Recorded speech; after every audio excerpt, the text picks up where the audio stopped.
Friends నిన్న జరిగిన terror attack కాశ్మీర్లో జరిగిన టెర్రర్ అటాక్ అనమాట. కాశ్మీర్లో ఈ పెహల్గాన్ అనే దాని ప్లేస్ ఎక్కడ ఉంటుందంటే ఎక్కడో బార్డర్లోనో ఏ ఒక్క కంట్రీ బార్డర్తోనో షేర్ చేసుకోదండి. కాశ్మీర్లో మధ్యలో ఉంటుంది. అంటే మినీ స్విట్జర్లాండ్ అని కూడా అంటారు. ఎక్కువ టూరిస్ట్ విజిటింగ్ ఉన్న ప్లేస్ అనమాట ఇది. అండ్ ఇంకోటి ఈ స్పాట్ని మెయిన్ టెర్రరిస్ట్ ఎవరైతే చూస్ చేసుకున్నారో కారణం ఏంటంటే వచ్చే జూన్లో అమర్నాథ్ యాత్ర ఉందన్నమాట. సో దానికి లక్షల్లో రిజిస్ట్రేషన్స్ అయితే స్టార్ట్ అయ్యాయి. సో ఆ అమర్నాథ్ యాత్రకి వెళ్ళడానికి ప్లేస్ ఏదైతే ఉందో ఆ ప్లేస్ ఓన్లీ 2 వేస్ ఉంటాయి. అందులో 1 వే ఈ పెహల్గాన్ వే నుంచే వెళ్ళాలన్నమాట. ఎక్కువగా మనం యూస్ చేసే వే కూడా ఈ పెహల్గాన్ వే. సో ఈ స్పాట్ని అందుకే వాళ్ళు చూస్ చేసుకున్నారనమాట.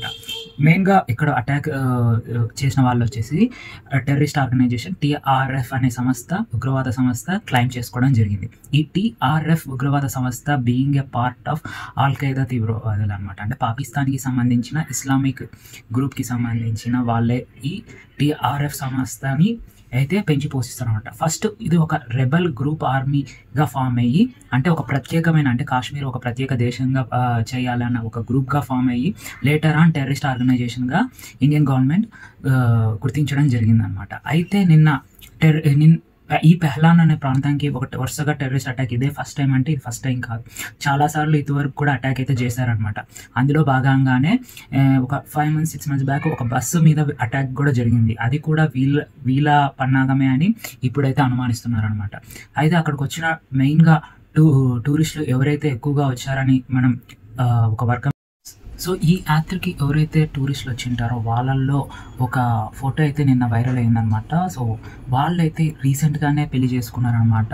పెళ్లి చేసుకొని కూడా కొన్ని రోజులు కూడా కాలేదు. హనీమూన్కి ఎక్కువగా ఈ ప్రాంతానికి స్పెషల్ ఏంటంటే ఎక్కువగా కపుల్స్ విజిటింగ్ అయితే ఉంటారు. ఒక్కొక్కరు 30,000 నుంచి 40,000 మధ్యలో ఇన్వెస్ట్ చేసి ఇక్కడికి వచ్చి విజిటింగ్ చేస్తుంటారు అనమాట. సో అలాగా రీసెంట్గా మ్యారీడ్ కపుల్ అయితే వచ్చారనమాట. ఆ హస్బెండ్ అయితే చనిపోయి అలా పడి ఉన్నారు. అండ్ ఆ అమ్మాయి అయితే ఆ హస్బెండ్ ఫోటో పక్కన కూర్చొని అయితే ఏడుస్తూ ఉంటుంది. అండ్ మోర్ ఓవర్ ఈ అటాక్ జరిగింది వాళ్ళ మెయిన్ థీమ్ ఏంటంటే ఎవరైతే హిందూ విజిటర్స్ ఉంటారో వాళ్ళందరినీ కూడా నిర్దాక్షిణ్యంగా షూట్ చేసి చంపేశారు అనమాట. మనం అటాకింగ్ అంటే టెర్రరిస్ట్ అటాకింగ్ అంటే వాళ్ళ పద్ధతులు వేరేగా ఉంటాయి అనమాట.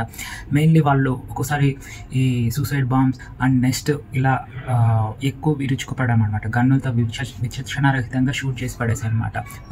మెయిన్గా ప్లేసెస్ ఏవి ఎంచుకుంటారంటే స్కూల్స్, కాలేజెస్, మాల్స్ అండ్ ఎక్కువగా రద్దీ ఉన్న ప్రాంతాలు ఎంచుకుంటారు. బట్ ఈ టెర్రరిస్ట్ ఆర్గనైజేషన్ చూస్ చేసుకున్న ప్లేస్ వచ్చేసి అది ఒక ఓపెన్ ప్లేస్ అనమాట. ఓపెన్ ప్లేస్లో వచ్చి సెలెక్ట్ చేసుకోవడమే వాళ్ళ ధైర్యం చూడాలి. అండ్ అక్కడి నుంచి అంత ట్రావెల్ చేసి వచ్చారు, 2 వీలర్స్లో వచ్చారు మళ్ళీ అంటే కూడా వాళ్ళకి ఖచ్చితంగా లోకల్ సపోర్ట్ ఎవరో ఒకరైతే ఉంటారు. దాని మీద NIA అయితే ఇన్వెస్టిగేషన్ చేస్తుందన్నమాట. ఒక్కసారిగా దేశం అయితే ఈ సంఘటన జరిగిన తర్వాత ఉలిక్కి పడిందనే చెప్పాలి. అండ్ మోడీ గారు విదేశాల టూర్లో ఉన్నప్పుడే ఈ అటాక్ అయితే జరిగింది. అండ్ ఇంకో గమనించాల్సిన విషయం ఏంటంటే పాకిస్తానీ గారు ప్రజెంట్ ప్రైమ్ మినిస్టర్ ఎవరైతే ఉన్నారో ఆయన టర్కీకి వెళ్ళి అక్కడ కూడా కాశ్మీర్ ఇష్యూ గురించి టర్కీకి సంబంధించిన అధికారులతో మాట్లాడి దాన్ని ట్వీట్ కూడా చేశారన్నమాట. అంటే ఇవన్నీ కూడా ఏదో యాదృచ్ఛికంగా జరిగిందే కాదు, ఒక్కదికి ఇంకొకటికి ఇంటర్లింక్ అయితే ఉంటుందన్నమాట. అండ్ ఈ సంఘటనని బాధాకరణం ఏంటంటే తన భర్తను చనిపోయిన తర్వాత ఒక మహిళ అయితే నన్ను కూడా చంపేసిందంటే ఆ అమ్మాయి వేడుకుంది. సో అలాంటి, ఎందుకంటే వాళ్ళ దగ్గర వెపన్స్ ఏమీ ఉండవు. టూరిజంకి వచ్చినప్పుడు ఓన్లీ ఫోన్స్, కెమెరాస్ ఇవి మాత్రమే ఉంటాయి. సో వాటితో వాళ్ళు ఏం చేయలేరు కదా. సో ఇది ఒక బ్లాక్ డే అని చెప్పాలి.